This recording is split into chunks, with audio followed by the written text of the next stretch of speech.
They torched my car, my Porsche, in the middle of the night, like I was just some guy they could scare off with a little fire.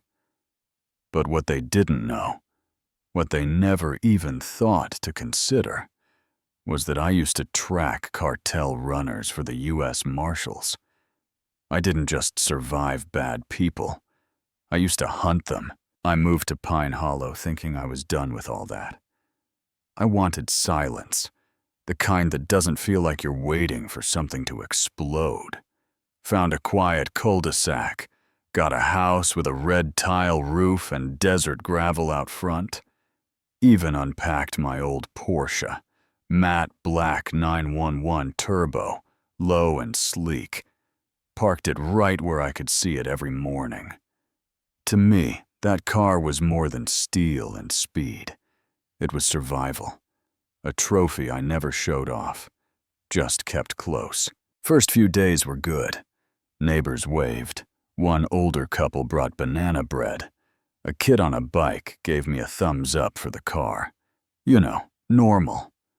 For once, I stopped sleeping with the hallway light on. I started to relax. And yeah, that was my mistake. They showed up on a Saturday morning, 3 of them. Tactical vests, sunglasses, boots like they were prepping for a drug bust. Said they were Pine Hollow HOA enforcement, and my Porsche was a violation. Needed to be garaged immediately. I stood there, garden hose in hand, looking at them like they were kids in their dad's uniforms. No real badges, no working radios. One guy holding a clipboard with Code Enforcement A-list in Comic Sans. I couldn't make this up. "You guys always dress like mall cops on a mission?"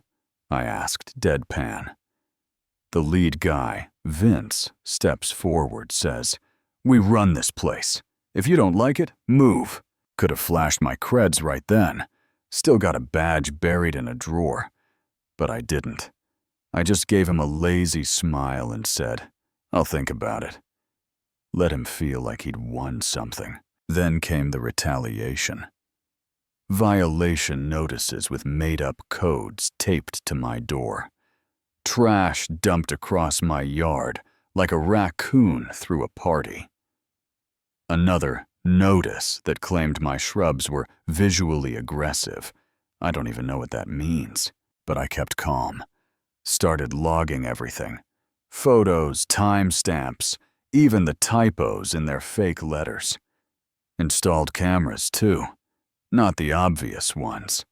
I hid them like Easter eggs. One behind a bird feeder, another disguised as a motion sensor.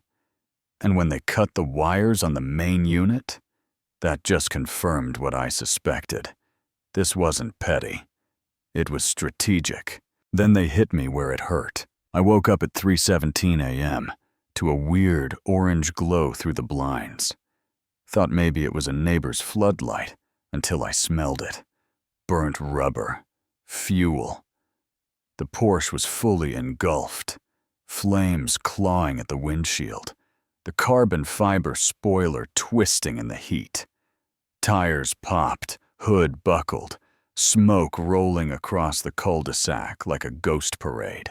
Neighbors gathered in their robes, some holding phones, some just staring. The firefighter said it was arson. Fuel cap forced open. Accelerant in the wheel wells. "Whoever did this," one of them said, "knew exactly what they were doing." I didn't yell, didn't storm around. I just went back inside and made a call. Not to the local police, but to someone from the old days. Told him I was activating a file. This wasn't just vandalism. This was a message. And they'd sent it to the wrong damn house. For the next 48 hours, I disappeared. To them, it looked like I'd folded. But I wasn't gone. I was busy. First stop, a print shop 15 miles out. Owner remembered Vince right away. Yeah, he brings in his own templates. Gets them printed every month. Gave me a receipt with a timestamp. Then I started talking to neighbors, the ones who used to look away. Turns out I wasn't the first target, just the first to stand still. One guy had paid over $1,000 just to get Vince off his back. A woman down the block got fined for having non-conforming curtain colors. A retired vet said Zach, one of Vince's goons, tried to enter his backyard without notice. That's when it clicked. This wasn't about rules. It was about control, intimidation. Vince wasn't enforcing anything. He was running a side hustle dressed up as an HOA. And the board? Either they didn't care, or they were too afraid to get involved. So I built a file, audio recordings, photos of fake citations, real HOA bylaws that contradicted every fine. Even found a text thread between Zach and Trent. Wait till he sees what happens to that Porsche.